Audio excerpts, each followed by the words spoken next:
All right, Javier, we'll talk Saturday night's main event in a moment, the main event, the four-way and all the build. But we had Cody Rhodes and Jacob Fatu earlier in the show it was Cody's sit-down promo. It didn't get very far into it before Jacob Fatu showed up. But it was important that I think they addressed what happened. And I'm glad that they did. Cody Rhodes got to express frustration with what happened with Jacob Fatu, and Fatu got to express his approach to life, which Cody then underlined and spun and framed in a negative way, which was, I act without thinking sometimes, sort of impulsively. And Cody's like, well, maybe that's why you've been to prison a couple times, jail a couple times. And Fatu's like stood up then and says, you don't know my story. I thought it was good intensity. I thought both of them stood up for themselves in a way that fit their personas and what fans expect from them. I'm glad Cody didn't just brush it off. I'm glad that Jacob Fatu didn't break from his character and kind of slink away or apologize. I think ultimately he would have been more likable if he was like, yeah, sorry, Cody, lost my head a little bit. I do that sometimes. But they've made the choice, or he's made the choice, that's not his character. Tell me what you thought of that. This is the Jacob Fatu I want to see going forward. He did not drop any of his 756 catchphrases. Almost felt like throughout the show, other people were making fun of his catchphrases. So maybe they've realized that. Yeah. This is the most believable he's been. Even though he's a pretty much a prick for what he did, and he's unapologetic. So I'm not going to be like, hey, Jacob Fatu, you cool. But, I understand what you're doing. I understand where you're coming from. Yep. And this is for sure 100,000%. If anybody from WWE is listening to this is the Jacob Fatu that could get you places, not the cartoon he's been for like a while now. I really like that.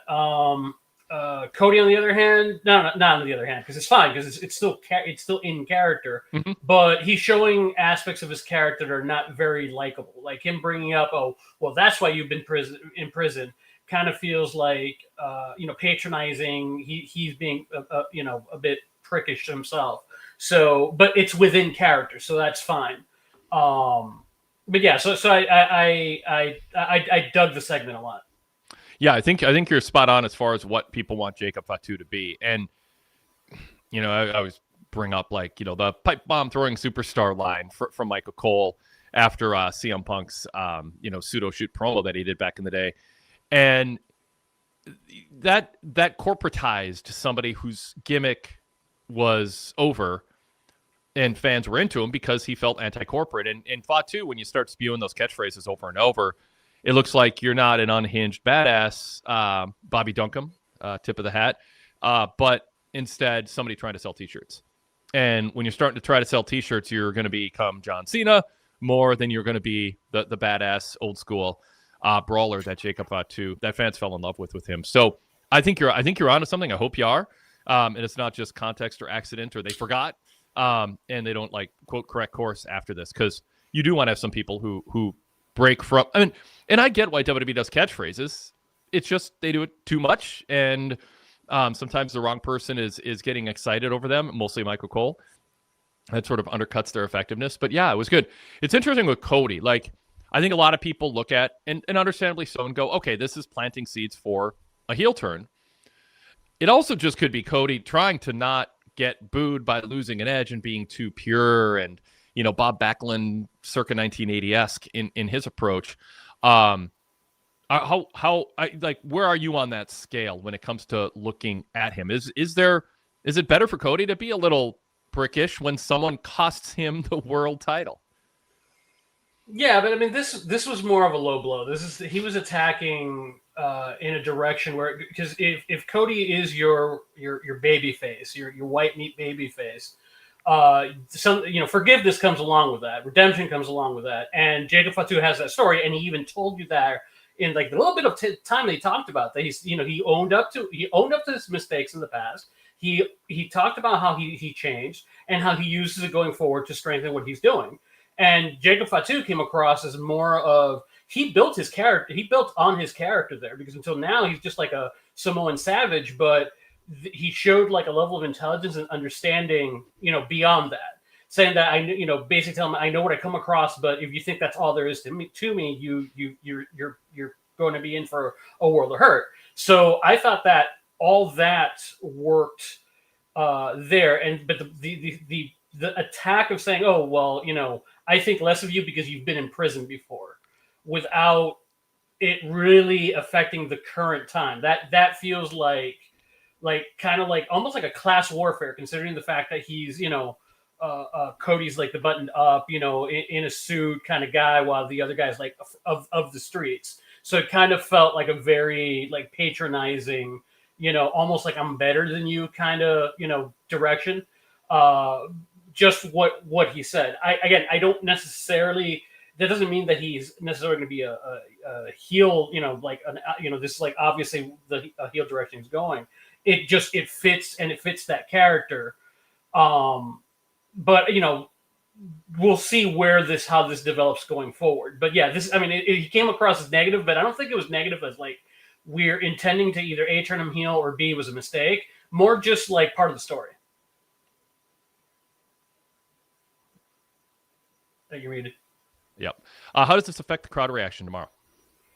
That is a good question. That's what I want to look. That's what I want to see. I don't know. Because the crowd reactions he had, one was because he was in Drew's country, right, or hometown or whatever.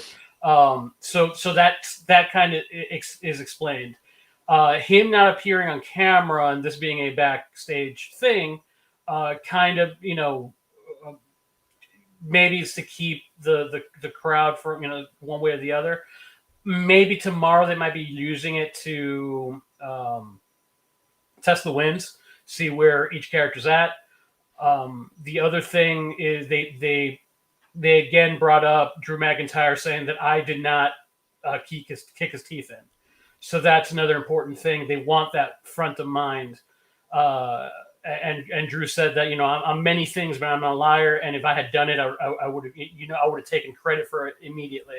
So they're setting up that somebody else who's involved.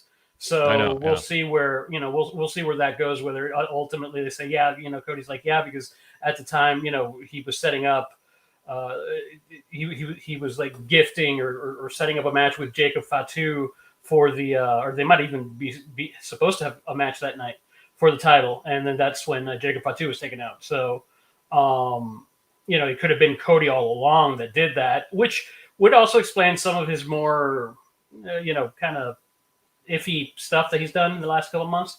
As he's dealing, that he's been a little bit off kilter, like being dickish towards Nick and stuff. That he's already been, stressed out beyond, because of like it's the telltale heart in the floor.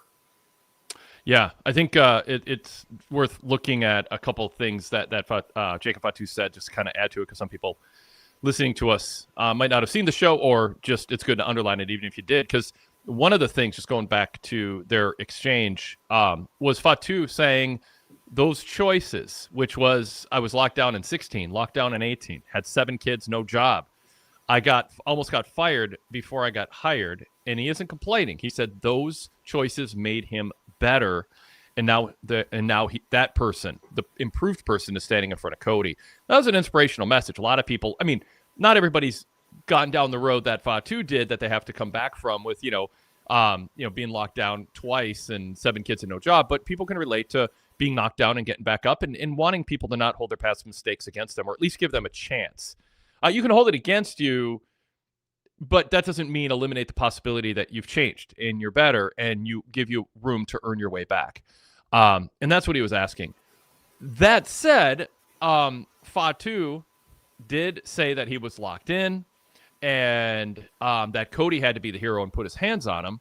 And it's like, I don't know if that's being a hero. That's Cody going, what are you doing in my world title match? So I don't think he was super sympathetic in the way that he framed Cody's actions.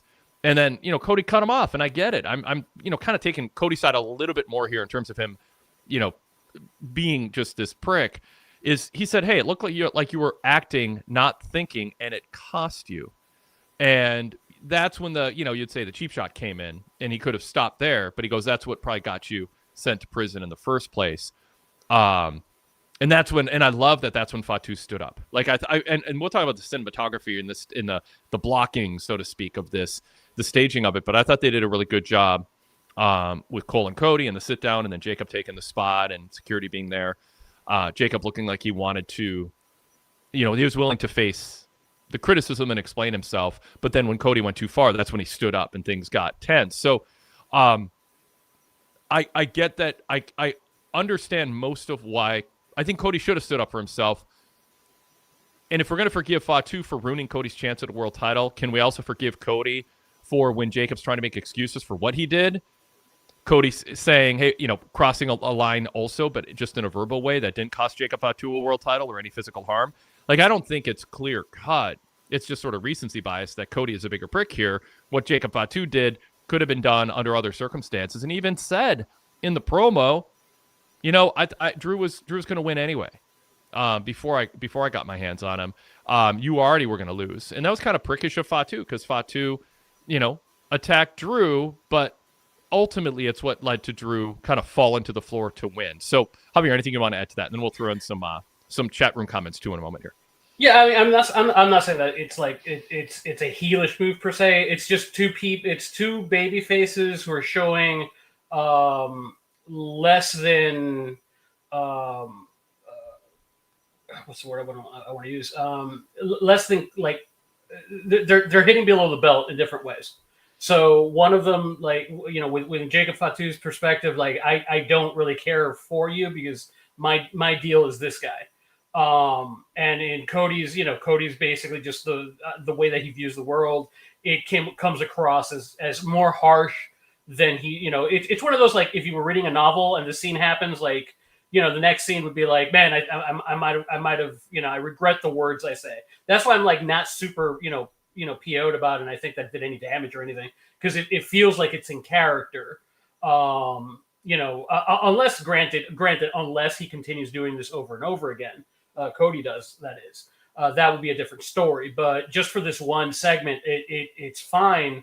Because it's just like a human reaction. That's why, you when you get into a fight with a loved one, you might say something that you regret later because you know exactly where the buttons are. And this was a button that Cody felt like he could push, but then, like, because of how Jacob Fatu responded to that, it really boxed what Cody had said into a much more negative framing, saying, yeah, I was a scumbag, and I'm owning up to it. So, that I think it also reframes what Cody says based on what Jacob Fatu says. I think it's more intentional and not like in terms, not like an accidental thing that he shouldn't have done, because it got Fatu to move along, get his perspective out to the crowd. Yeah, yep. I think that's well put. Let's pause, introduce the show quick, and then we'll our chat has a lot to say about our discussion here and this topic. And I'm interested in kind of continuing the discussion there and playing off of some of those comments. And we'll get into other aspects of the show also. This is a Wade Keller Pro Wrestling Post Show for Friday, January 23rd, 2026. I'm Wade Keller, host of the show, editor, publisher, founder of the PWTorch Weekly Newsletter. Here's the latest paper copy if you want to see that it physically exists. And our cover stories on TNA Impact on their debut on AMC last week. By the way, I hosted live on YouTube, on the PWTorch YouTube channel last night, the TNA Impact post show for the second week in a row live. Impact was live their second week on AMC. I wanted to see if they would improve upon the first week, and they did. And we talked about it for close to 2 hours. The podcast version of that is available on the PWTorch Daily Cast feed, not the Wade Keller post show feed. So if you want to hear that and you're listening to us on the podcast side of things, you must subscribe to the PWTorch Daily Cast. So search PWTorch and subscribe. We had a lot of chat room interaction both these last 2 Thursday nights, and really good discussions. It was fun to talk about a fresh product and a new product compared to WWE and AEW, which of course we do every week. So check it out. Even if you haven't watched the shows and you're not interested in it, it's kind of a fun discussion to see how different bookers, promoters, and a whole different roster, an almost completely different roster of wrestlers, are putting on a 2-hour primetime show on cable in 2026. So check that out. And check out the Pro Wrestling Torch newsletter. If you're a VIP member, you can read the PDF or all-text version of this week's Pro Wrestling Torch newsletter with my cover story on Impact, my TV report on Impact, and much more in that issue. You can also subscribe to the paper copy. Details on that are at pwtorch.com/govip. pwtorch.com/govip. We're here to talk SmackDown tonight, and Javier Machado is my co-host, a longtime PW Torch contributor in many different ways on the written side and on the podcast side. And Javier, it's always great talking WWE with you. Welcome to the show. I know you were suffering through hot weather where you are. I am looking at my phone, and we have negative 16 degrees outside right now. Heading towards negative 17. Okay, we're bottoming up. Last night we bottomed out at negative 21, so it's warmed up like 3-4 degrees since last night. 70 degrees for Javier. Yeah, not too bad. It is, if you've ever thought of doing an ice plunge, all you have to do is be in Minnesota in mid-January. Although this is the coldest it's been in, I don't know, 7 years or something like that. But all you have to do is just step outside in this weather in a short sleeve shirt, and it's like a cold plunge. I mean, without getting wet. It's the same shock to the system. It's kind of refreshing, although your lungs are like, whoa, when you inhale.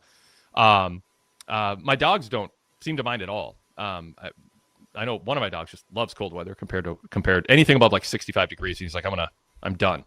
Get me back to wintertime. So, but yeah, in all seriousness, I mean, the cold weather, it's dangerous. And obviously we are used to it here in Minnesota, but I know there's a pretty nasty storm about to cross the southern and eastern United States. So everybody stay safe and respect ice in your car. I mean, that's the thing. You just don't, if you aren't used to driving on ice, just don't drive because it's not fun. And, you can get hurt or hurt others. So yeah, anyway, stay safe, everybody. Javier, welcome.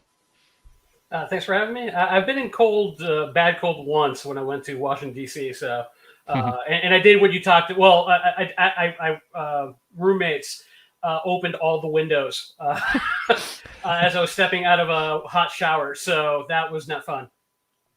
Well, I mean, fun for them. Well, yeah, not for me. Yes. All right. Well, let's encourage you to like this show if you're watching us on YouTube. Comment below and subscribe to our channel. You can also set an alert to let you know. That'll let you know when we are about to go live. So you don't miss out on our live feed. You can always find us on demand. And, of course, you can find us on the podcast side of things. If you're listening to us on the podcast feed, then you are encouraged to give us a 5-star rating wherever you're listening to us. Spotify, Apple Podcasts, wherever you can. Give us a nice rating and brings our average up and helps encourage other people to sample what we're doing. So if you're a fan of what we're doing, please do that.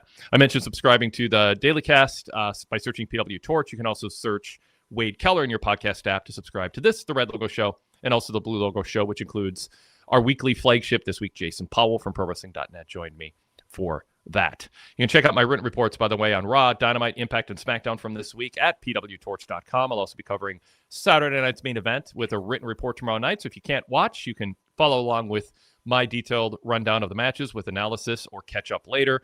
Or if you're watching it, you can see what I have to say about it.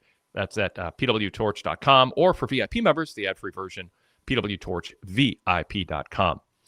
All right, let's encourage you to join the chat if you're watching us live. If you haven't yet, we have tons of comments in the chat filling up our screen here. We always welcome super chats too. You can also email us if that's easier, or you don't watch us live, wadekellerpostshow@gmail.com. And you can call us. The link for the caller code to be a video or audio only caller, you can turn your camera off, is in my aforementioned TV reports. At the top and bottom, I list a link. You can click on it or cut and paste it in and drop into the waiting room, and we can bring you on to the show to talk about the show, which that in this case SmackDown. So you're invited to do that also. All right, so let's bring some reader comments into this, Javier. Let me scroll to kind of the start of some of the comments on Cody in particular. Kyle Fassel says, the production of the Fatu Cody segment gave me a 90s kind of vibe. It felt cool with the two camera angles. It was nice to have that approach rather than just an in-ring thing. Yeah, it worked. I mean, I'm glad, like I said, I'm glad that they did the sit-down promo, and I was thinking we're just going to get Cody, complaining, rightfully so, deservedly so, justifiably so, about what Jacob Fatu did. And instead it ended, that part of it ended pretty quick. And I thought it even got better with Jacob Fatu there. Any comments on the choice of the format and the way it was shot, Javier? No, I mean, I thought the thing that I picked up most was how the shot kept getting closer to the two of them as it got more intimate. So I thought it was a really good, because you don't really normally see that. You don't have to do that in wrestling, but when they do it, it's an extra bonus. Yeah. Sean Plichta, Sean from Tennessee, says, why did Cody bring up that's the reason Jacob went to jail? That's not a babyface thing to say at all. And, I mean, again, just to put Cody's side into the discussion, Jacob Fatu, his feelings might be hurt because Cody's bringing up facts about him, but Jacob cost Cody a chance to win the world title. Now, Jacob says Drew's going to win anyway, and maybe that's his rationalization, and that helps Jacob stay babyface. But in Cody's mind, ultimately, yeah, he attacked Drew. Cody just wants to win on his own merits, not have help. But even more so, Jacob overreacted to Cody putting his hand on his shoulder and spinning around going, what are you doing? And I think it's fair to say Jacob overreacted. And so I can see where Cody would be upset that was the opening needed for Drew to fall to the floor. That said, I'm not disputing it's not a babyface thing to say at all, as Sean put it, but I'm saying I think it's forgivable given the context. That'd be my argument. It didn't feel like out of nowhere. It felt like Cody gets to. Why does Cody get like? And this might be the impetus, Javier, for Cody's heel turn. Why does Cody get held to a different standard than everybody else? Just because he's a good guy, like his character's a good guy. Why does he not get a pass? But Jacob Fatu can interrupt the world title match, beat him up just because he put his hands on him, and everyone's like, "Oh, he's the good guy," because someone brought up the fact that he went to prison and is impulsive and doesn't think through what he does and acts without thinking. Yeah, I mean, it wasn't like it's not the nicest thing that Cody did, but why is he held to a completely different standard? Yeah, I mean, my only thing, like, if I were scripting it, I would have probably hit harder on the when Jacob said, he was going to win anyway. I would have hit harder. You do not know that. You do not know the condition I was in. You do not know. Yep. He should have hit harder back on that. Yep. Instead, he went with the personal shot. And I think, and again, it's a understandable human reaction. So I'm not saying that's the yep. wrong thing to do. But that's kind of like, that would be the only, like, I would have him hit him a little bit further back before he went in that direction. And I do think this could be strategic, and they anticipated the response you're having and the chat is having to Cody, and that'll be one of Cody's gripes, kind of a Drew McIntyre-esque thing, where it's like you can see in Cody's heart why he feels like, he's being treated differently or there's a double standard or unfairly. I don't know if that's the story they're going to tell, but this can be part of it if they want to. Yeah, I mean, and if you decide to go with him heel, you could just make it a class thing that he looks down on him because he his past, and he doesn't think that he's a good fit for the company because he's been in prison, and you could work hit him with that, and that's why he attacked him and he doesn't respect him. You could go. That's one of the ways if you decide to go heel with him. I mean, and if you go babyface, it's the opposite. You like, okay, look, I screwed up, and you are a better man than I thought, and and you could forgive him afterwards. So you go both ways. And I think it's tomorrow is like stick your finger in the wind and see which way the direction work is. Well, yeah. Paul Pedram says Fatu was authentic, less reliant on catchphrases. Very much so. Derek Mitchell says, yeah, good promo that felt authentic from Jacob Fatu's perspective and explains his side of the story. Sean Plichta says Cody showed fire and he understood why, but they went a little too far. Is Jacob going heel again, or is he still a face? I loved Fatu's fire a lot. Any chance this is that we're supposed to look at, and we're hasn't really been brought up, but are we supposed to look at Fatu as the heel here for the way he acted and got in Cody's face? I mean, do they think Cody came across sympathetic and Fatu looked like he was crossing a line? Well, I mean, I'm going to refrain from saying heel or babyface in this because they're both kind of like, who's the protagonist, who you're supposed to be siding with. Mm-hmm. I think that's up in the air for this one. So if that's the that's the definition of babyface I'm using for this, I think they're both babyfaces. They're both the protagonists, and it's just we're going to figure out where things land. Yeah. I think that's a fair clarification in terms of. Because if they're trying to steer the fans in a certain direction, we're sitting here thinking, oh, Cody came across poorly. I think the judgment from just scrolling through the chat and your comments, and the case you're making is more fans will side with Jacob Fatu in this back and forth because Cody crossed the line. WWE might have looked at it a different way, and thought Cody was justified and that Jacob was not fully, apologetic enough for what he did. So, but I think more so, I think my take is they wanted it to be a wash. Let's see what happens on Saturday. All right. Darrell Freeman says, I like that Fatu came out and said he knew Drew took him out. I like that he said why he came out, why he did it, because Drew was already out. And I like that he said he is in control in his own way. It's kind of, different people are going to look at this and sympathize with whoever, either of them perhaps. I think there'll be people on both sides, depending on their perspective. Let's see. Sean agrees. Fatu really did really feel authentic to himself. Jared Lynch says, welcome, Jared, to the chat. 100%. Them limiting Jacob to catchphrases was awful. It made him boring to me. Tonight resolved that feeling. And Sean Plitch also adds, Fatu didn't need to attack Drew during the match, even though I understood why.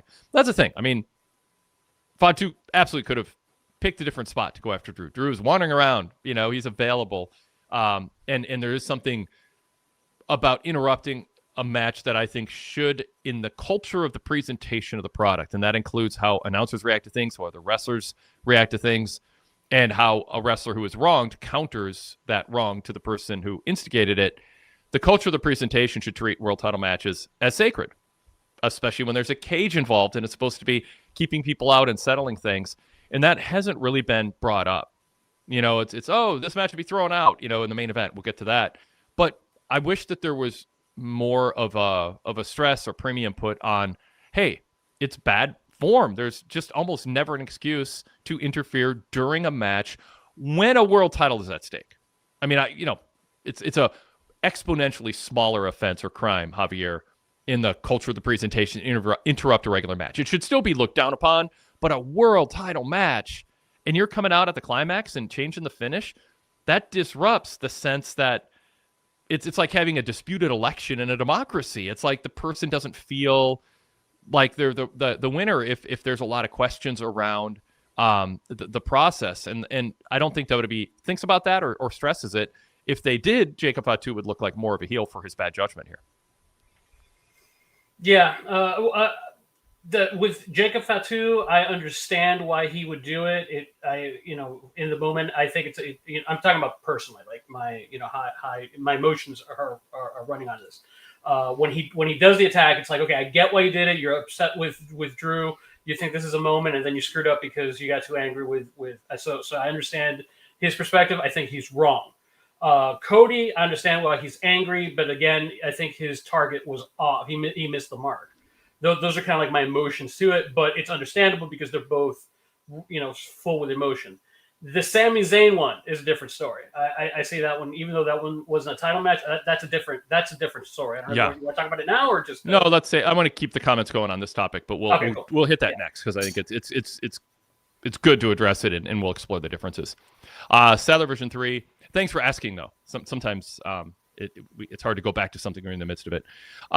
Sadler version 3 says, I agree Jacob was very good tonight. Derek Mitchell adds, Cody was a smug and self-righteous prick, saying that's why Jacob went to prison. But I'm glad Jacob was able to articulate himself. Thank you. Those are the words I was looking for.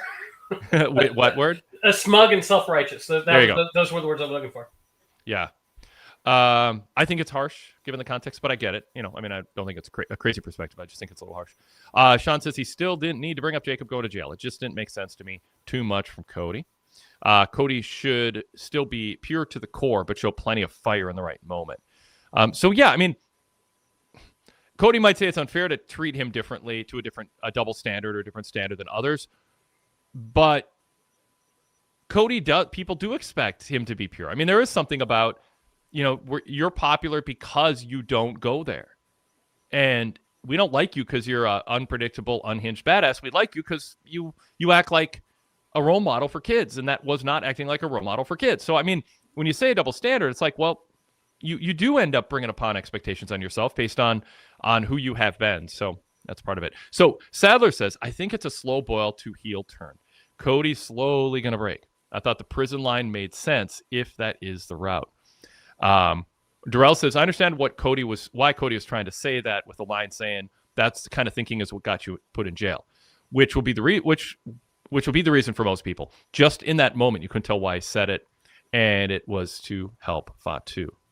Then Derek says, CM Punk told Cody Rhodes about the pressure is going to get to him a couple years ago before Royal Rumble 2023. That showed they might have had a long-term plan in mind, or they might have been trying to set it up for it to happen quicker, and then it didn't. But yeah, I mean, that is lingering. Then Derek Hubbard says, I enjoyed the Fatu and Cody segment. It was a unique setting. I could feel oozing intensity from both. Very much so. I think that helps sell wanting to tune in tomorrow night. This is a different kind of Cody at this point. As a former champion, the wound is still open, but not being champ. And getting to face the person who you blame for costing you at least a chance to retain it. I think that's a draw. Cody's a draw and Fatu is fresh, and this was a good version of Fatu. So I think they did that. Sean Plichta thinks the crowd will cheer both guys. Sadler goes, yes, I think him losing the WWE title will be the catalyst for him slowly losing his mind. Pile Driver Pete says the heel is leaking out of Cody. And then Jared Lynch says Cody interrupted Jacob when he seemed like he was going to implicate Cody. Ooh, interesting. So let's pause here because we haven't covered this. Did Drew attack Jacob? No. Right. The strongest heel is the one who tells you is the one that doesn't lie. The strongest villain, let me phrase that, is the one that doesn't lie. It's either something that's true from his perspective, he just or he has like a warped perspective on it. And I think Drew and Drew, I mean, you believe Drew when he says that had I knocked his teeth down, I would be gloating about it on X every single day. And it's true, So the fact that he didn't do it, it's going to be, if it's not Cody, it's Sami Zayn. If it's not Sami Zayn, might be anybody on the roster. I wouldn't put one of the recent NXT call-ups because then you have a harder time explaining that. But yeah, I mean, it could be just about anybody in the roster you want to go to next. Real legend even throw out there. How about having it be Will Hobbs who attacked Jacob? He's been plotting his arrival in WWE for months, even under AEW contract. That would require an entire Netflix special to figure out how that happened. and you could have a tampering clause in there or something. I don't know. I guess it could have been very covert. It's not like AEW has a super busy schedule. They don't run shows on the same night as the nights that Jacob Fatu has been wrestling. All right, let's see. Mr. Freshman says Wade always takes up for Cody. Well, someone has to. Derek Hubbard says a face-face dynamic is not ideal, but I like how both guys explain their actions. They have a reason to fight. And honestly, I mean, I think this is an exception to the face-heel dynamic. I mean, I think there's two very different personalities. They both, Cody has a gripe with Jacob. Maybe if Jacob thinks maybe Cody did it, he seems pretty convinced Drew did it. So I don't know if I buy into the notion that Jared brought up that maybe he was going to implicate Cody. But yeah, this is because the styles are so different, and it does feel like there's a bit of a crossroads for Cody right now, pun not intended. There's a story here to tell. It doesn't just feel like we're doing it to dull the crowd response. I think it's going to be a passionate crowd response. And when you say the crowd will cheer both, I'm trying to think, is it going to be 60% cheer Cody, 60% cheer Fatu, and there's an overlap of 20%? Or is it 50-50, or 45-55? Like, it's pretty evenly split, but you pick sides and you cheer only for them? Or is it 100% of the crowd almost cheering both? And that's going to be interesting. If they don't choose sides, even the breakdown of equal cheers is intriguing. Does everybody cheer both? Is it split down the middle, or kind of some people cheering both, but also, people on both ends cheering exclusively one or the other? And I don't know how we'll tell, but that'll be interesting to kind of decipher tomorrow as we see the crowd reaction. I mean, my gut feeling is I think Jacob's going to get louder cheers, and I think I don't think he's going to get any boos, and he's going to get louder cheers while Cody's going to get split reactions. So it's going to sound a lot more booish towards Cody. And they're going to be in the same building in front of the same crowd that got to sit, a lot of the same fans who got to sit through everything tonight. And so it's not going to be a crowd that didn't watch SmackDown and they're not reacting. This is going to be a crowd that largely watched SmackDown and saw everything that happened. If I had to put money down, I'd probably put it down on the scenario you just laid out in terms of crowd response. But I'm not sure. I've been surprised by Cody's resilience, and I think sometimes the boos about towards him get blown out of proportion as a larger trend, even to Cody worrying too much about him and WWE booking with those in mind. I just don't think it's been prevalent enough. I think you can steer away from it strategically, and it isn't going to be a problem. But I think there's still a little PTSD from what happened in AEW, I guess, and was seen in Reigns. All right, Sean Plichta says, I understand Cody is frustrated, and that made the segment feel more real. I like also that they didn't go overboard. Mr. Freshman says, I don't like it, but looks like Cody will be a heel by the end of 2026. Kyle Fassel says, Jacob gives the stone cold cool vibe, especially when you give him a more human emotion rather than just an animal. He's going to be such a big face with more character development. Absolutely. Sean says, I don't think Cody should be a prick in any way, but I'm assuming he's turning heel soon, which I don't love, but it is what it is. Darrell says, baby faces don't always have to be nice to each other, and it's good when they get a little snappy with each other. I like that both Cody and Fatu crossed a line. You can say that with Priest and Sammy too, which we'll get to momentarily here. Derek says, yeah, two baby faces from two different backgrounds and perspectives. Cody maintained dignity. Fatu has the aggressive pride. I side with Cody. Dignity and maturity is more appealing to me. Yeah, I get that. And that's kind of where I'm saying, be cognizant if you're on Jacob's side that there might be some people like Derek who look at this and go, yeah, I'm still on. I'm on Cody's side on this one, all things considered. Darrell says what Cody said was said to set up Fatu to get over where he came from and the life he lived, allowing him to tell us to get off his chest.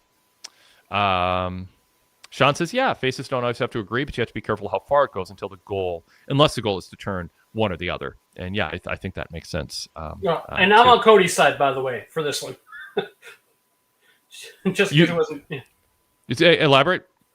Just in case it wasn't, I am on his side. I think interesting. He is in the right. I'm just saying that he is in the right.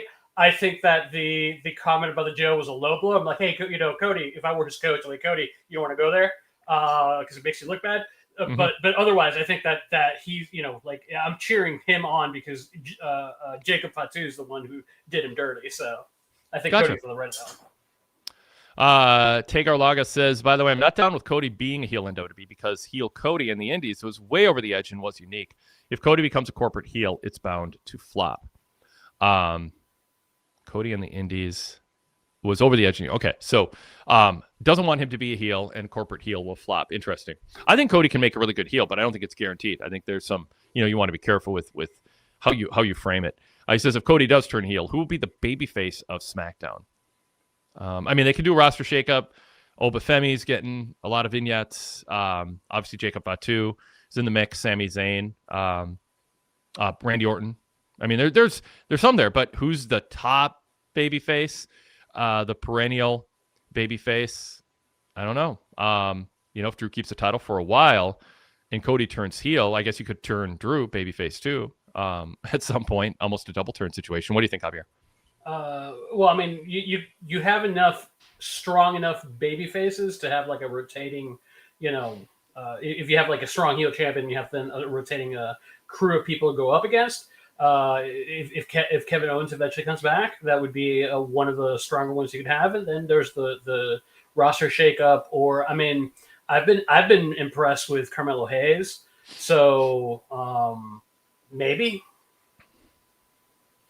By the way, Sean Plichta says Randy could have attacked him, Jacob, I guess, to get to Cody, but the fans do love Randy. And then Danny Huckins in the chat. Hello, Danny. Welcome. Danny, I should say. And Randy wants the WWE title. The night Jacob was attacked, he was scheduled for a number one contenders match. They're not playing up. Like, I don't know WWE. Like, they're not talking a lot about that incident and turning it into something that they want you thinking really hard about right now. They'd be hitting a lot harder if they did. So I don't know when they're going to pull that, kind of trigger that being the major thing. And maybe they just wanted to sneak up on people, or they just don't want you thinking about it quite yet. What do you think? Yeah, they mentioned it enough so that it's in the back of your mind, not in the forefront of your mind. Yep. But there was that reminder today, which is like, hey, we're going to be playing this off at some point. As a matter of fact, I thought it was Randy Orton when it happened. because it felt like they were setting up Randy Orton and Cody for WrestleMania for the title, or for Rumble, one of those two at the time. So I thought it might have been Randy that they were going to turn Randy heel, and he was the one who did it. So I think they might have moved on from that since then. Yeah. Derek Hubbard says, in the interview segment, Cody was trying to avoid complaining and criticizing. He was abruptly interrupted by Fatu and then pushed into rebutting Fatu. Sean Plishta says, he's so genuine in so many ways. He just needs to stop asking, what do we want to talk about? LOL. JC Scooby says, I'm actually sick of Cody's baloney acting. And Mr. Freshman says, I don't think he's fake, but I'm just offering a possible explanation of why he doesn't get a pass. And Mr. Freshman says, I think it's because Cody comes off as fake and disingenuous. But Sean goes, yeah, Cody can get mad, just don't go below the belt. And Real Legend just says he loved the backstage segment. I led with that instead of the in-ring and in-arena stuff, because I think it is the most intriguing thing going into tomorrow night. Not the only intriguing thing, but the most intriguing aspect of all of this. Okay. Anything else, Javier, on this topic you want to add? I think we hit that. Yeah. All right. So a couple super chats that I want to give priority to for a moment here. Sean Plishta says, pray for us in the South, snow and ice, ! Yeah. Not this far south. No. Yeah. Not quite. But good luck, because if you're not used to it, that's probably going to be like 100 times worse. Yeah. I mean, in Minnesota, we've had our own things to deal with. Proud of Minnesota coming out today with the pushback against the overly aggressive, unconstitutional. Have you read a Bill of Rights? Needlessly aggressive ICE attacks on not just the worst of the worst, which is what people voted to have taken care of, but people who are on a legal path to citizenship. Kids are getting involved. Look up the Star Tribune, a Minneapolis paper, like graphics that are circulating on social media. Their headlines are harrowing in terms of the 5-year-old who was used as a prop, to try to get a mom to open the door for ICE. They're all over. There's schools where more than half the kids apparently are staying home because they're scared. I know that's the case. Even in a suburb of St. Paul, Minneapolis that I live in, their kids not going to school because ICE agents are just waiting outside of schools. And I went to student teacher conferences yesterday, and teachers are not happy with this, and it is disrupting the education of children. And it is not surprising that this administration would do this, especially with Stephen Miller. It's just an evil, awful person that didn't get enough attention during the election, that he'd probably be the one pulling the strings. And Minnesota showed up, 10, 20,000 people marching through downtown in 15-degree, 20-degree below weather, filling the lower bowl of Target Center along with the streets. And, the message is being sent. It's been, I don't know how many people are just don't, when you're in the middle, it's like if you're in the middle of a hurricane, Javier, you don't know if the world's paying attention to you or not. You just know you got to take care of your own situation. But I see that ABC News headline with it, and the New York Times is writing about it, and it is, besides just social media, getting attention, and it does. I mean, the swarm of ICE agents is exponentially greater than in any other city has faced, and they're trying to make an example out of this state. And Minnesota's coming together, I think, kind of heroically, standing up to them and making life miserable for them. ICE are complaining no one will let them use the bathrooms. None of the businesses are letting them in because they know people stop going to that business if they're known to be letting ICE agents use the bathrooms. And but the worst part is that white people have to deliver food to people of color because people of color are not in grocery stores right now. If you go to Costco, if you go to a grocery store, there's no people of color because ICE agents will show up and they'll throw them into a car and they'll fly them to Texas and throw them in a detention center and then figure out, oh, wait, you are legal. All right, in 2 to 3 weeks, we'll find a way to get you home. I mean, it's not American what's happening here. No matter how you feel about whatever you've been fed about immigration. And I feel like one of the things I can do is speak out about it in this platform and raise awareness for it and, kind of encourage people to learn about it because it is fascism. Look up what fascism means. Ask ChatGPT what it means. And it is step by step by step what we've seen the last 10 years since the Orange Man rode down the escalator and had built his reputation on questioning whether a black man was really a citizen, a black president was really a citizen and could prove it with a birth certificate. That should have been disqualifying for any decent person to vote for that person. no matter what he stood for. There's plenty of other conservative options who will have similar policies that you were voting for. And now we're in this mess, and it didn't have to be that way. All right. That's my regular venting of the very latest here, but I'm proud of Minnesota for what we did and stepped up and did. And that takes us to the second super chat. Mark Pischetti, thank you so much. It's amazing to see the people in Minneapolis standing up to ICE. Stay safe. Staying safe is tough when you're fighting the force that we're fighting right now, and perhaps the direction this is going, which is trying to use this rogue, out of control police force for a fascist dictator wannabe.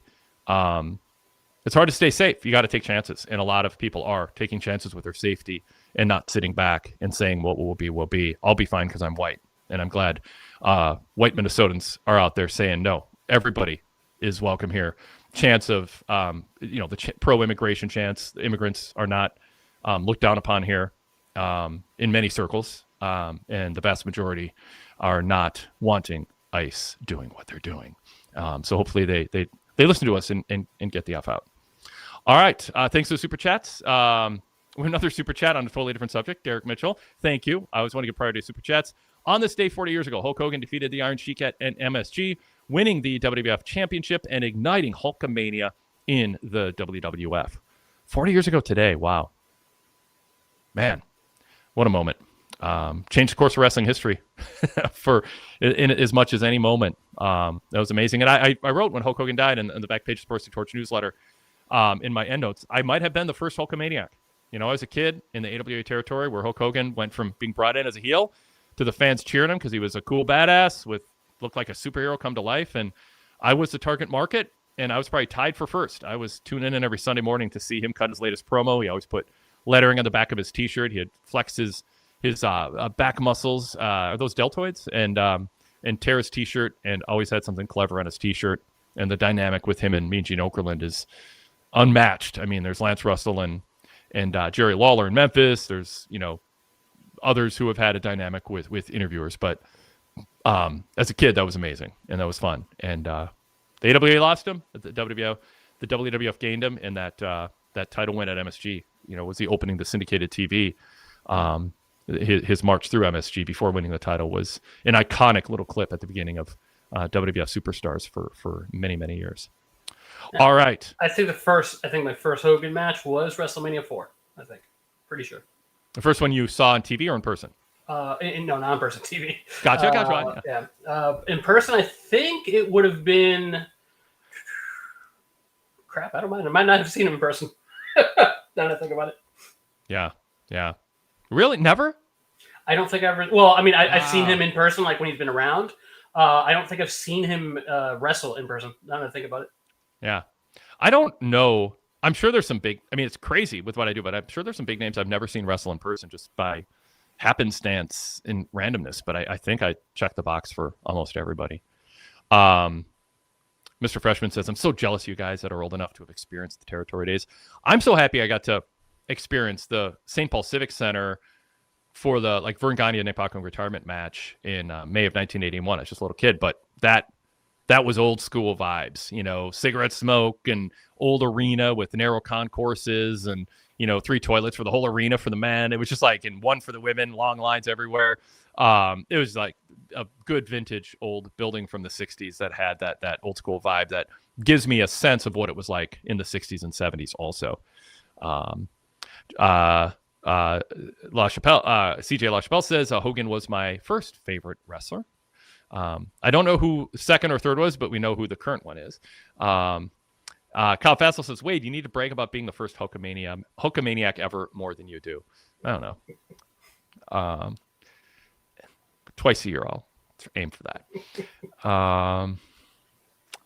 And let's see. Sean Blitz just says, definitely enjoyed Hulk Hogan back in the day. The Mega Powers exploding was awesome. As for what's going on with ICE agents, Goodfella says it's not a right-left thing. It's right and wrong. Yeah, 100%. 100%. It's about obeying our Constitution, adhering to our Constitution and Bill of Rights versus flagrantly violating them because you have a president who is telling you you'll be fine and you won't be held accountable. A lot of pent-up, misguided anger right now that is being taken out on people who don't deserve it at all. All right, let's shift Javier to Sami Zayn interfering in the main event tonight. I didn't think Sammy was justified. Barrett didn't. Cole tried to defend it a little. Well, can you blame him? Because mean things were said. The crowd, it was weird. I mean, the crowd is going to support Sammy in Montreal because they're in Montreal tonight.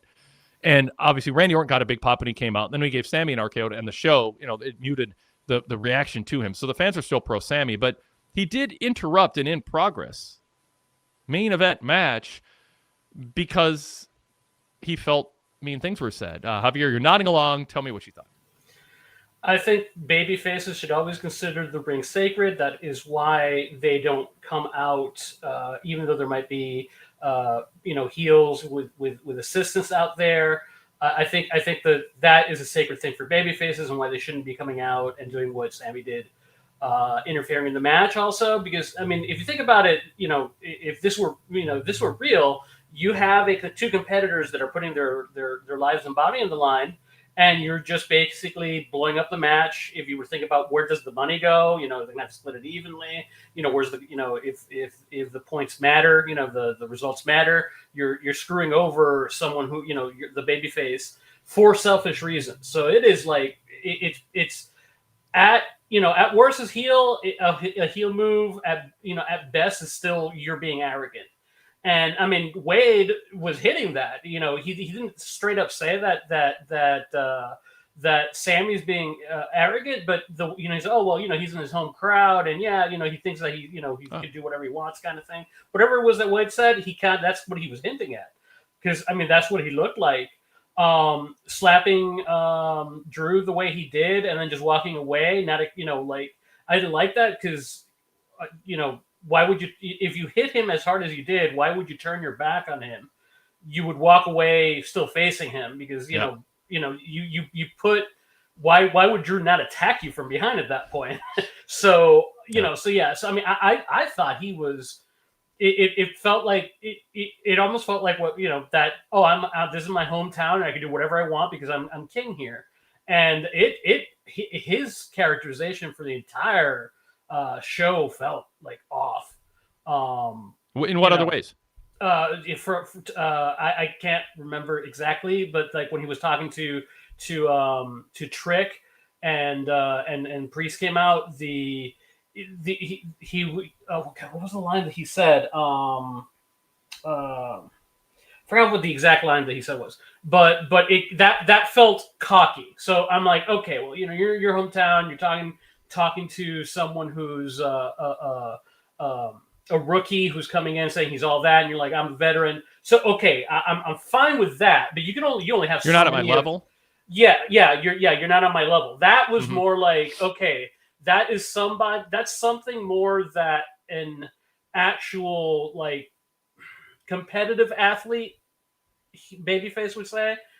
Sami Zayn's been more of the I'm here to help people out kind of personality, not that kind of like, he fights for reasons. He doesn't fight to be the best. I'm not sure if I'm getting that,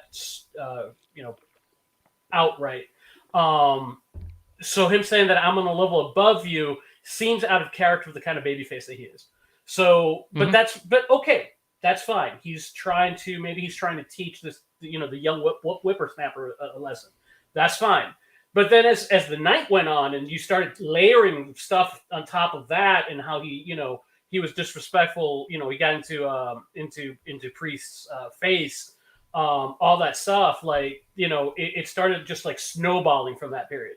And, to ending with him interfering in the match. It feels almost like they're trying to give him more of a chip on his shoulder, but I think they push that a way bit harder than they meant to be. Unless I'm more worried about him becoming a heel right now than I am about Cody. Interesting, yeah. Well, I mean, the chat is not disputing it. I do want to throw in here, I believe, a correction due because I wasn't thinking through the math. Paul Pedram notes, I thought it was 42 years ago in 1984, not 1986, when Hogan beat Iron Sheik. So just throwing that out there because it wasn't 40 years ago, as Derek said. Derek, you are suspended for 2 minutes. And on next defense, it'll be 5. All right. Mr. Freshman says, Sammy did not come off well tonight. And Sean Plichta says, yeah, I like him, but there was no reason to justify him coming out. Kyle Fassel says, didn't like Sammy coming out. Seemed childish and petty. I think I know what they're doing because he's, I think he's trying to show more chutzpah for, that he's coming after the title. I think that's what they're going for, that he's showing more aggression. But I think they're missing the target of what they're going for. Yeah. Derek Hubbard says, I did not care for Sammy's run-in. Lazy finish. I was more concerned with Trick's performance. His ring work is below standard. You could tell Priest was frustrated. Trick benefited from, like any match that was pre-taped, which wasn't very often. I mean, that is, he's a good athlete. He's got a good reputation behind the scenes from people who have worked with him. But, he is not at a polished level yet. But when you're in WWE, you get to work with really talented people who can help cover up for that. And I hope they're patient with him because he does have a lot else going for him. Goodfella says, Trick in ring, not ready. Everything else is. How are you feeling about him, Javier? I think he has a lot to offer. I think he has good charisma. I'm not gonna comment on the ring thing because that's kind of not my thing unless you completely crap the bed. Or stellar, so. Mm-hmm. But in terms of like the mic work, I think he's coming across as too scripted. That he's remembering lines. I think that'll come with time because it was interesting when they put him against Priest because I felt that about Priest early on, like before his Judgment Day, where he was kind of felt like he was out of place and still trying to get a handle of things. After he did the whole stint with the Judgment Day, and whoops, my bad. When he did the whole stint with the Judgment Day. Afterwards, you got more comfortable, and now he's more comfortable when he's speaking. I think that's where so I think he grew up with that. Go on with that. The other thing I don't like is the overacting to the camera, where it looks like he's acting to the nosebleed seats. The mean mugging, the over the top mean mugging and stuff like that, where it started feeling like some of his mannerisms were reminding me of like Booker T, when Booker T is like. Doing like stuff like that, and I think he's doing a little bit too of that too much. I think he needs to tone that down a lot. You're muted. It always flashes on my screen. I'll always catch up within a second. It's visually louder when I am muted and trying to talk than your phone ringtone. Sorry. Derek, I turned it off and I accidentally turned it back on. Oh man. We're good. And if anyone was dozing off, that got him back into our show. So welcome back, everybody. If we put you to sleep or you're tired. So Derek says Derek has had time in the ring. He goes spacing, timing. He does not move with purpose. He smothers his opponent's spacing. Feels like he's either too slow or trying to catch up to hit every spot. His kick spacing was especially off. And that is the thing that I've talked to people about is the spacing issue. And I think Derek explained it better than I would have. He's just not always in the right place at the right time. The timing just isn't supernatural, but I think he's got a lot else, going for him. I mean, my uneducated butt did pick up like there were a couple moments where he's like staggering around the ring, and then he was repositioning himself. So I'm like, yeah, that looked like he was not where he was supposed to go, or did not know what the next move was. That I did pick up on, but like I said, not really something. Mr. Freshman says, in-ring work in WWE is not very important. Why is everyone harping on that? He could have been a lot worse. Well, I don't know if harping on it. It's just observing. That's the weak part of him. And, when you say ring work isn't important, it's not like WWE's brand isn't, we're the best wrestle, meaning star rating average is going to be the highest and all that. But you have to hit a certain threshold of not having it jump out, oh, this is fake, or, oh, that didn't look good too often. So it is a pretty low standard it's a pretty low standard that you have to fall beneath for it to become an issue that gets talked about. But we're talking about it because he is falling beneath that. It's not that he has to be great. It's just you gotta look like you're hitting your spots with timing that doesn't jar you out of the suspension of disbelief. All right, as far as your phone goes, Javier, it's stealing the show here. Mr. Freshman says, thanks, Javier. Your phone just woke up my dog. Thanks. Sean says, that was awesome. Kyle Fassel says, that ringtone happens every time Javier gets a text. It wasn't a text. I was moving something and accidentally hit an alarm, the timer. I turned on the timer. So. All right. You know what? I'll just use an excuse. It was the Derek is no longer on. Was it Derek who was no longer on timeout? Mitchell. Okay, yeah. There we go. Goodfella says, good points, Javier. I think Trick can evolve from that. In my opinion, works hard in the ring. More natural Trick will show up eventually with good ring work. Yeah, get him reps. Kyle Fassel says, I think he looked better in TNA and NXT. Could be the bigger pressure in the way.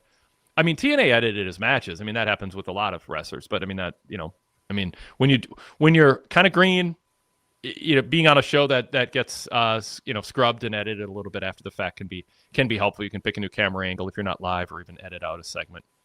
And Derek Hubbard just goes, my concern about his ring work is he has not notably improved in the last couple years. So there we are. But Sean goes, hey, Jay's weak. Goodfella says, tell that to Jey Uso. He might still be champ. And Goodfella says, I'm sure Trick has a lot of people in his ear now. Or he says, I guess. And Sadler goes, not even in NXT, Trick was shaking the ring. He's just going to need to get reps and continue to improve. And I'm pulling for the guy. I hope he improves. He has the look and personality, says Pile Driver Pete. All right. Anything else on Trick and Priest and Sammy? I don't know if we kind of steered away from the Sammy discussion to get to Trick, but anything else on Sammy? By the way, Danny Huckins in the chat, welcome, Danny, says Sammy is 100% winning tomorrow. That's what I'm about to say. Yeah. I mean, they're trying, and I give them points. Like, they've talked about a lot of different potential winners, and I like that. You don't want it to just be super obvious, and, it's good that Drew kind of ran down each of them, kind of dismissed Trick. It wasn't a lot on him, but he made it seem like, he has an issue with Priest. He's got an issue with Orton. But, in the end, most of the attention is on Sammy. Now, that can also be they want you thinking Sammy's going to win, and then when he doesn't, it's a part of the Sammy storyline of him being frustrated. But go ahead, Javier, expand on that. Yeah, I wouldn't say 100%. I would say 80% with a 15% that means that he wins the Rumble, with a 5% that he wins Elimination Chamber. Mm-hmm. Yep, I think that's fair. And good. I don't want 100% going into a match like that. I want to leave the possibilities open. Sadler says the slap was justified. He said Sammy's son knew he was a failure when he first opened his eyes after birth. So when I dismiss Sammy when I say Sammy wasn't justified because somebody hurt his feelings and said mean things, is bringing up his son crossing the line, or is Sammy introducing his son from the front row into the canon in the universe? Does that make it fair game? That is enough to take away the excuse of Sammy interrupting a match. Well, he mentioned the slap. I have no problem with the slap itself. I have a problem with how it was shot, which it was that he just walked up to him, slapped him, and then turned his back and walked away. And it made Drew look weak that he didn't attack him, and out of character didn't attack him afterwards. If Drew had just stood there and smirked and laughed at him, that would have been a different story. But him just turning his back, he basically he risked getting hurt, getting attacked from behind. So that was just dumb on Sami Zayn's part. The issue is, like, I understand he came out there and was basically just walking around in the first place. So it wasn't like he walked out and immediately attacked. Because wait a minute, that was, you were talking about the attacking in the match. The one he was attacking in the match was not Drew, so it was Trick Williams. So that. So it was just an attack. You're right. Yeah, thank you. I mean, that's actually I was trying to figure it out. Yeah, a very pertinent point that I threw to you with a framing that really wasn't accurate in terms of it didn't just. I guess. I mean, if I'm going to attempt to defend myself a little bit, the state of mind of Sammy was rattled tonight with so many things coming at him. I mean, and the slap was justified, interfering in the match when he was attacking people who were poking him, and are, a threat, I guess, threats to him accomplishing what he wants. Especially with Trick, I guess with that. I don't know. I mean, I'm trying to look at both sides, and I'm pushing probably too hard. I just don't think Sammy should have interfered. The whole night felt like he was looking for trouble. It looked like he was looking to pick a fight with somebody, preferably Drew, but he was kind of a little bit mouthy to everybody. Yeah. Now, Goodfellas says he thinks Randy's winning tomorrow and then loses the championship match, keeps the Randy, can't win the big one shtick going. Can you see that playing out? I would say number one, Sami Zayn with a bullet. Number two, I think you do Randy Orton, then Priest, then Trick. I think it'd be Yeah, I think that's fair. I think there's an 80% drop off for each of the options. Because the next show is because this is going to be at the Royal Rumble. Sami Zayn would make sense because that it's his other hometown. For him to get that title that title shot. So I think that's why it's that plus the fact that almost Drew talked a little about everybody, but they've really been building up Sammy, so that's going to happen. So whether this is just a build up for the Rumble or if they're planning on something later on it's either for the Rumble or WrestleMania. And if it's for the Rumble, then we'll see it. He'll win tomorrow. If it's for WrestleMania, then I expect him to win the Rumble or Elimination Chamber. Yep, I think that's a scenario they want fans thinking about too. That it's kind of that's where Sammy is at. Derek says I think it's either Sammy or Randy. It's hard to believe Damian or Trick facing Drew at the Royal Rumble. I mean, the Rumble it's a wider array of possible challengers because it's going to play, it's not the main event compared to the Rumble matches themselves. But they're going to want like a big name person, so that's why I think Sammy get in the hometown and Randy Orton because he's big. So yep, no, I agree. Goodfella says take Sammy expectations out of winning the Rumble if he wins. It takes Sammy's expectations out of winning the Rumble if he wins tomorrow. And as Sean Plitch says, Damian has faced Drew way too much already. Be very much a match that people will not be, I think, excited to see. All right, let's talk about other aspects of this show. We had it, and some instances it'd be a big deal, but we had a WWE Tag Team title change. Solo Sikoa and Tama Tonga winning in 10 minutes over Joe Gacy and Dexter Lumis from the Wyatt Six. Uncle Howdy, Eric Rowan at ringside for them. What do you think of where this feud stands, the state of the Wyatt Six, the state of Solo and the MFTs? Yeah. What do you think? I think it probably is still the lowest, the least of everything going on. I think still the one that I think I have the least interest in, except for maybe Johnny Gargano and Axiom. It perked my interest because they not only changed the titles, they kept the lantern, which means this is going to go on more. So I'm wondering if they just got the titles off of Gacy and Loomis to the MFTs for now Howdy and Rowan to go after them. The more important people on the team. So I'm wondering that's probably likely what they go to next.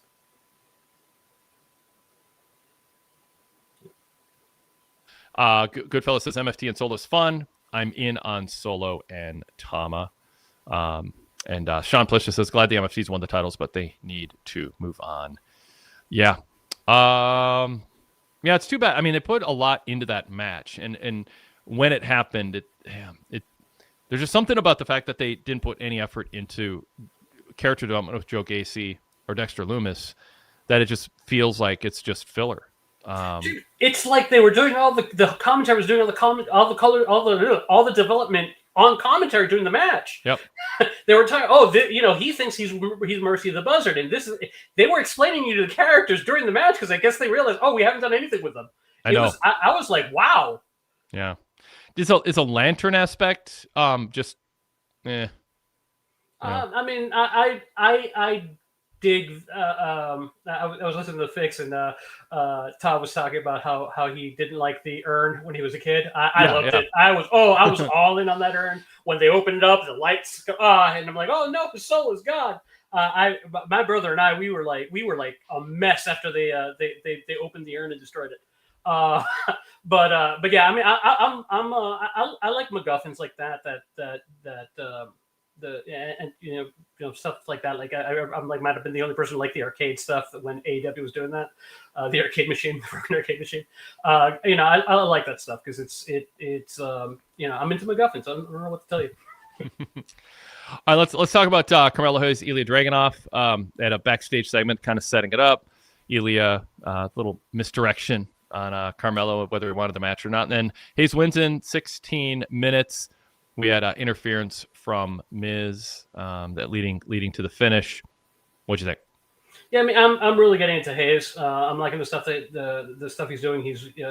He's pretty much been. I mean, granted, we're in 2026, but he's been low key one of the better people having matches lately. And it was funny. I'm in the middle of watching the match, and I'm like, I want him to be rivals with Theory. Because they both are two that like came in with higher expectations. With Carmelo Hayes being like one or was number one draft pick, and kind of like floundered. First round, yeah. Yeah, they both kind of floundered in different ways, and they're both trying to like rebuild themselves, right? Rebuild each other. I'd really like to see them cross paths on opposite sides at some point. I think that might be fun. So yeah. I mean, I'm thoroughly enjoying him and Dragunov. Tell you what, Dragunov got me with his promo, not his promo, but the segment in the beginning where he's like, yeah, I don't want to. Yeah, you're coming to me at this. I'm like, wow, that's interesting. Are they like maybe turning him, a little bit heelish, or they're gonna change stuff up? And he goes, yeah, of course I'll fight you. He got me. I gotta say, he got Hayes too. I should have thought of that. Oh, I'm so sorry. Oh, wait. Yeah. So I was like, okay, well. But yeah, I mean, I think Dragunov and Carmelo Hayes are pretty much I'm happy to see it. I wasn't even upset that Miz, interfered in the ending. So, because it wasn't like they stopped the match. He just changed who might have won. So I'm more okay with that kind of like screwy finish than I am with just like the match not happening. Yeah, and I mean. It happens with the U.S. Title Open Challenge, but there's sort of the booker's excuse. If you don't advertise a match, they believe, I think kind of typically they get a little more latitude in terms of whether it's a short match or more of an angle in a match or an interference. But if you advertise it, you build it up as this is when we're really going to settle it. And then you do a distraction or an interference finish, or even worse, a run-in and a no contest or double DQ. They feel like they can get away with it more if they didn't build it up as... like, this is a big deal. We're going to finally know who's better. And this felt a little more impromptu. So the emotional anticipation to see who's better wasn't there. And, you can debate whether that should matter or not, but I think they believe it does. Yeah, I don't know if this happened during the commercial break or not. When Dragunov, they're on the apron, and Dragunov goes, "This is so much fun," and Hayes is like, "What is wrong with you?" It's like halfway in the match, and they're both like beat up. He's like, "This is so much fun. What is wrong with you?" What is wrong with you? All right, how about Jade Cargill and Chelsea Green? Chelsea, technically still a heel.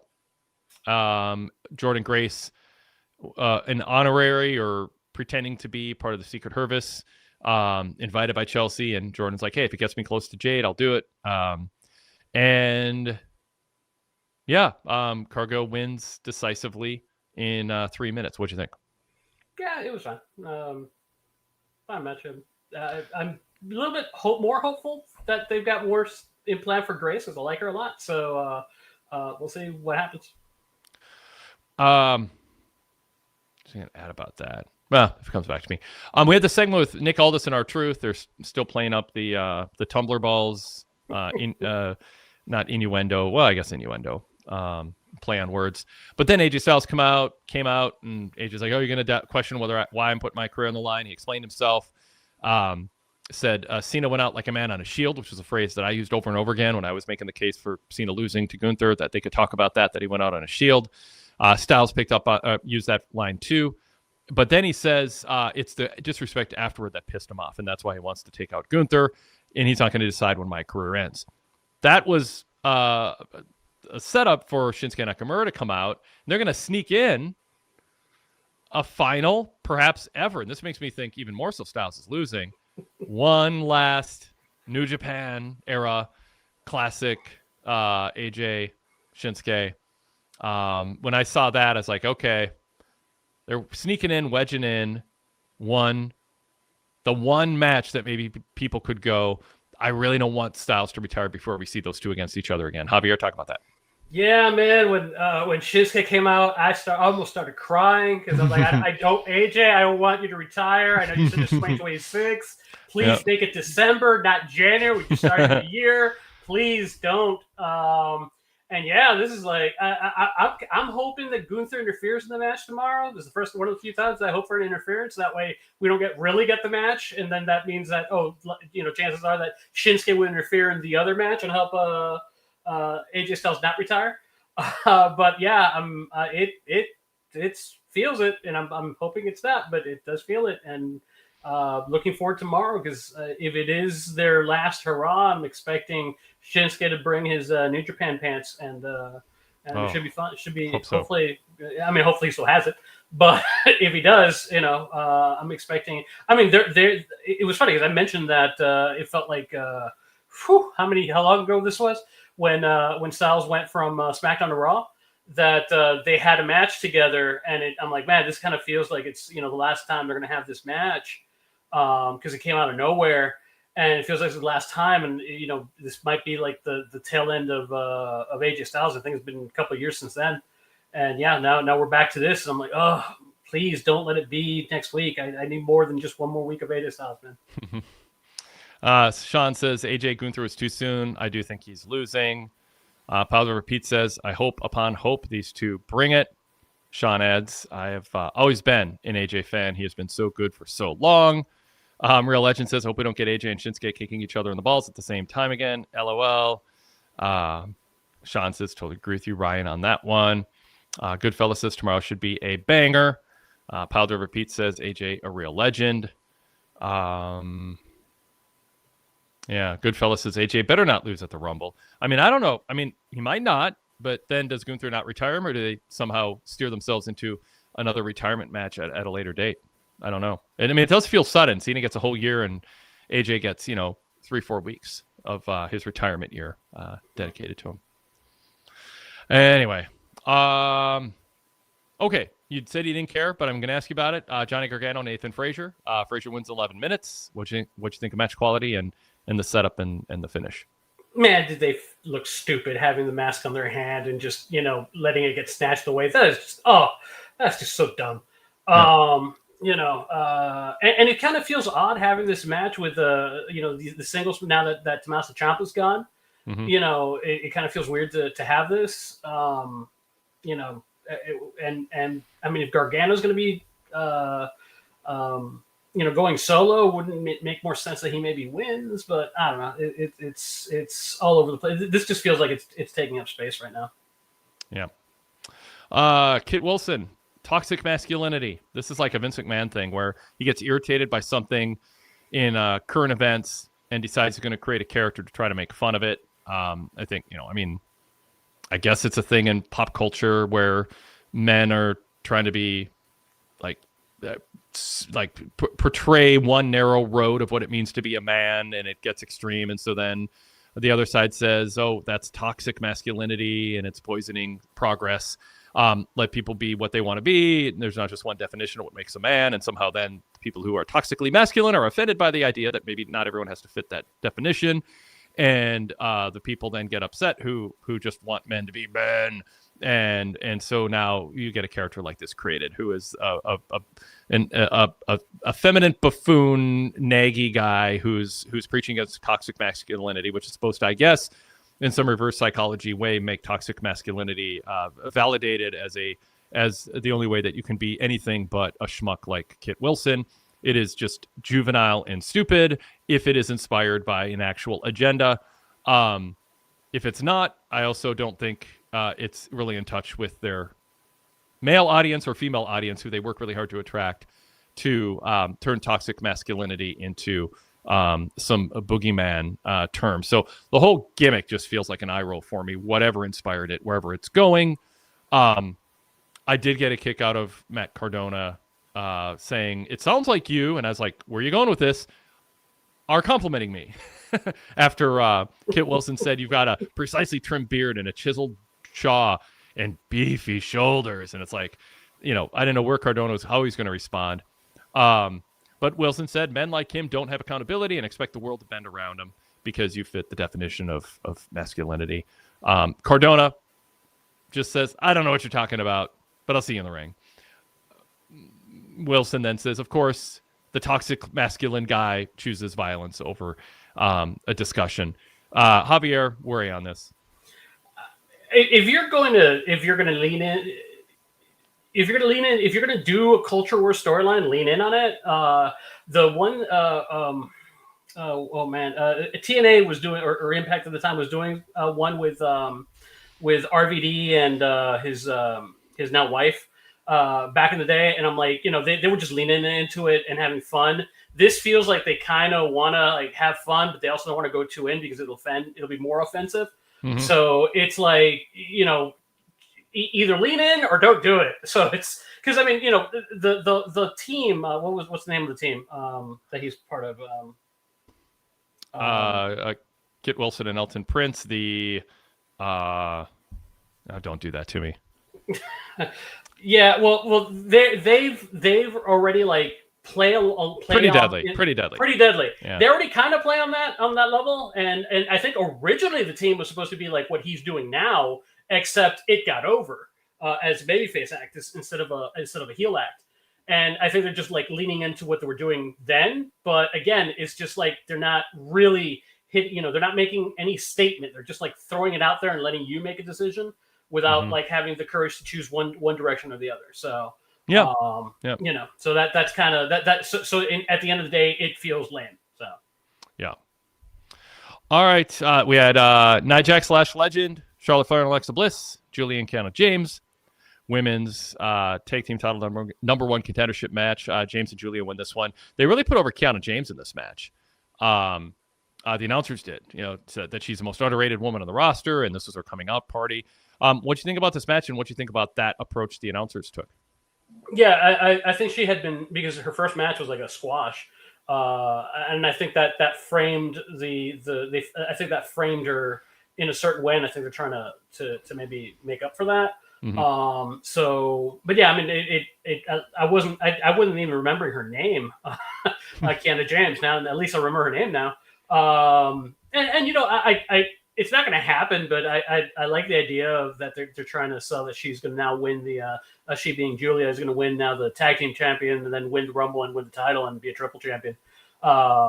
It shows that she has like, a big agenda. And, I like you've mentioned this a few times. You like it when people are talking about like, I'm looking for the champion. I'm looking to be the best. And when the more people that they're talking about going after the championship, the more important the championship feels, even though she's not going to, win the Rumble. So. Mm-hmm.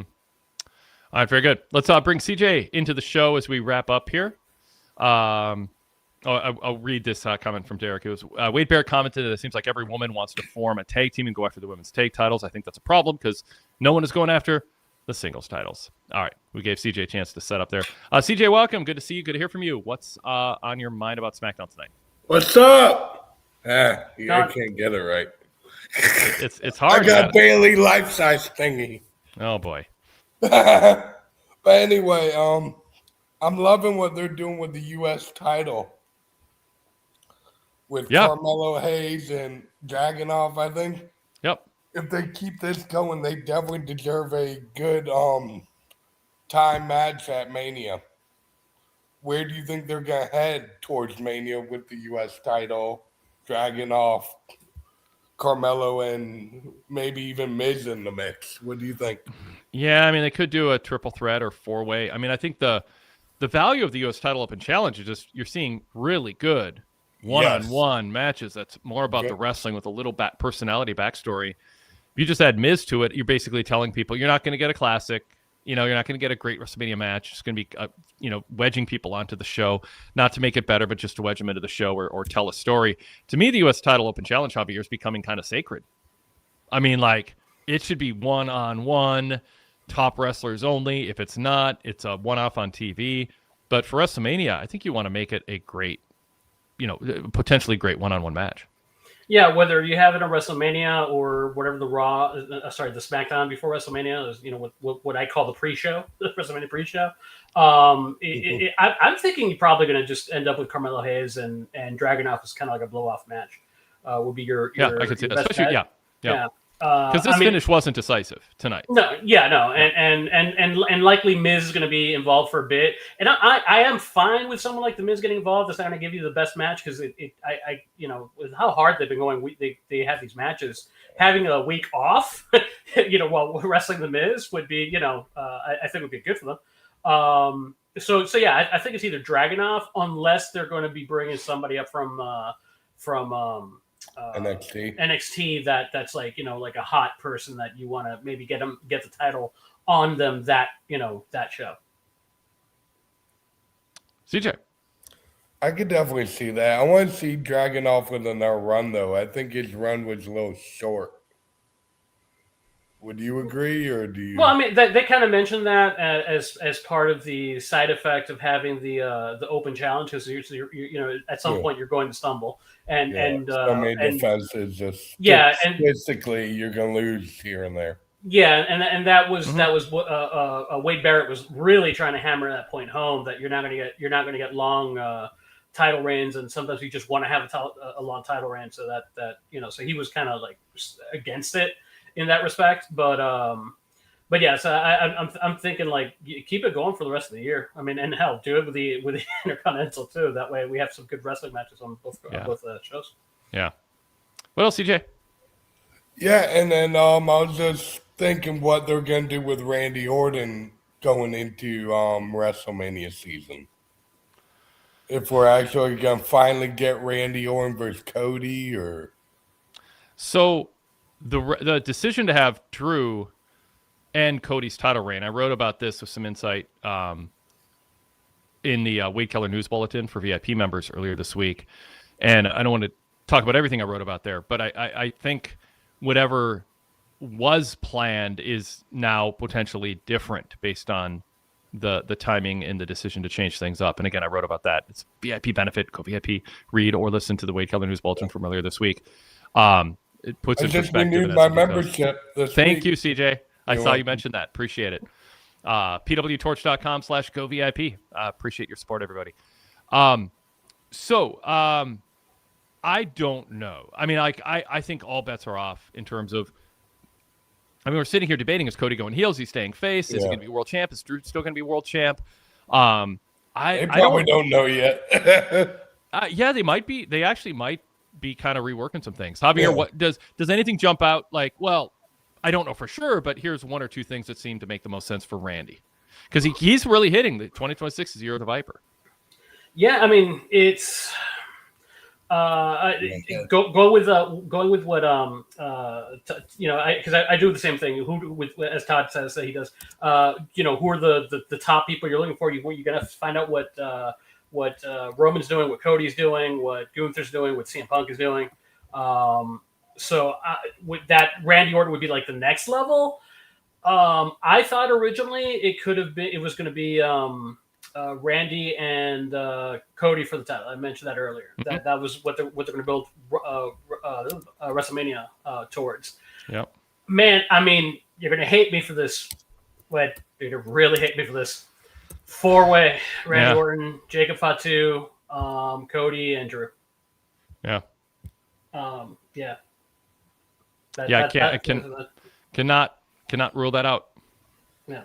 Yeah. Particularly if you're going to have what I think is going to be Gunther and Lesnar for Lesnar's retirement. That's going to be high up there. CM Punk's title is going to be high up there. This might be the year, and I wouldn't be surprised if one of the women's titles is also way up there. This could be the year where the undisputed title is going to be the more of an undercard on the WrestleMania card. There you go, CJ. Thank you. So, what other than the Cody match? What do you think? It's kind of early to predict this, but what would you put your money on that's going to main event the other night, the night that Cody is not main eventing? Punk Roman? Oh yeah, duh. Yeah, whatever Punk is doing, I think is one of the or whatever Roman's doing, maybe more so. Yeah. Yeah. That's the thing. It feels like I don't know what I have no idea what Roman is going to do, because I mean, you know, the rumor was and with the setup that we saw in the wherever the hell wherever their War Games was, you know, it looked like a setup for Cody and Roman round 3, but that looks like it might be not happening anymore. So what's Roman going to do? Cody, maybe? Not Cody. CM Punk. Yep. I mean, if you're just trying to, as I talked about this week, if you're trying to just you work your way down from who are the top people who get priority and have, you know, either themselves have political power, people pitching for them, and you got to work that out, and then it's what's left, and that's how those spots get filled in afterwards. So. Anyway, CJ, I want to wrap up here because it's with one last comment. Really late. I just want to say I really hope Roman does not win the Rumble. Yeah. Am I alone on that? No. I mean, I'm not ruling it out, but I think it's dangerous because people like him. I think people would rather, but I mean, he's been gone for so long. Yeah. I think but the thing is if he's go to somebody else. Yeah, but then if you take Javier's scenario, it's a 4-way, then the Rumble winner has to be the one who faces Punk. If Punk's still champ by then, which I think he will be, don't know for sure. So it probably Roman, unless we tell a Sammy story, which could start coming, could become apparent tomorrow during Saturday night's main event. That's what's going to happen. All right, cool, great topic. Thanks. Have a good weekend. Stay safe. Absolutely, yeah. Everybody, please stay safe. And there's a lot of reasons, a lot of things coming at you. Depending on where you are in the country, that can affect your safety. So, safety first, as we tell the kids. Javier, thanks so much. Anything you want to close with we didn't cover here? Let me take a look at my notes real quick. I don't think so. Ilya Dragunov, same vein, and nope. I think that is Frazier and Axiom being stupid. I think we hit that. And I think that pretty much covers everything. Yeah. Sivan Elvan says, I do Roman against Obafemi. It's time for older guys to put over younger guys. Yeah, that's the other question. Is like, Obafemi seems to be the big one that they're kind of like hyping up because of all the stuff that they're doing. I mean, I was pitching for Vaquero to win last Royal Rumble. I thought that would have been the best thing that they could have done with her. They eventually gave her the title a lot earlier. Like I thought they should have. But I thought they could have done it even earlier than that. So Obafemi winning is a possibility. Jacob Fatu is another one. I mean, it could be one of those like really like unsatisfying, Royal Rumble winners where Fatu wins, chooses Drew, but then because of this buildup, more people get added to the match as the match goes on.